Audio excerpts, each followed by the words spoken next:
To say for anybody who's here who is new to this is about the body language of horses. And there are two aspects to horse speak. One aspect is the worldview that horses have. And what that means is how do they frame their reality? How do they problem solve? How do they relate not only to the outer world, but to their group? And then by understanding that, we can help to insert ourselves into their life in a more meaningful way and hopefully a more practical and useful way. And the second part of horse speak is the mechanics of the language, so how the language works. And that has to do with the bubbles and the buttons and angles of approach and gestures that they make with their facial expressions, or raising and lowering of the head, or a foot in, a foot out, tail gestures. It also has to do with postures, which is an overall stance. So if they have a big, what I call an X posture, they've gone into a state of alert and possibly into a state of alarm. It can be used for, what's that? That's my hay coming, so I'm alert, but I'm excited. It could be used for play, but basically X is an up energy. And it's not necessarily a bad energy. However, for us to have the horse's attention, where they can really focus on us, which is what we want. We want horses to pay attention to us, not everything. Understanding the baseline of whether their energy is up or their energy is more contained in the neck. The other posture, which I call O, is O, low O, or X up, right? So it's just an easy way to, because we look like this, we get O-ish, put our hands in our lap, or we can get X-ish, hands and feet in the air. So it's just an easy way to frame it.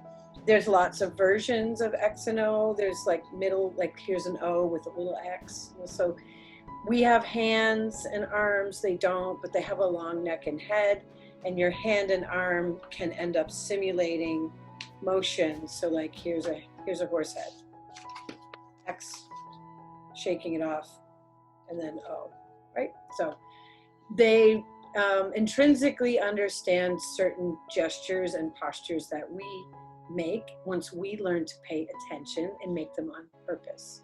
So the cool thing about this whole process is that we have the opportunity to make sense to a horse in the baseline of how they communicate, which is through 90% body language and a tiny percent of vocalization. So they make a little noise here and there. They use breath, they use eye messages, they use what their attention is going to, they use a lean. There's a lot of things that they do, and it can seem overwhelming at first. So when we're looking at these videos, we're doing it for the express purpose of watching horses talking to horses. And the 99% of the time when they're talking to each other, it's working out the relationship between two horses or multiple horses, or it's also dealing with something going on in the environment, or it's both. So whether something going on in the environment is we're putting out hay, so that's something happening, or two horses introducing for the first time, or two horses who know each other who are doing something. They're going up to the back pasture or whatever it is. Just keep in mind that the difference between communication and training is simple, but it can be a little muddy for us to think about. Communication is about talking. So we're talking about, hey, how are you today? What's up with you? A little bit tired. A little bit tired. Yeah. Oh, okay, so now we just shared, so we communicated. And now what we would talk about is, hey, Laura, are you ready to get going? Let's do it. Okay, so now we're talking about the task that we're doing. So training is like the task that you might want to do. Communicating is being able to communicate with your horse about what's happening for me, what's happening for you. And horses like to do stuff.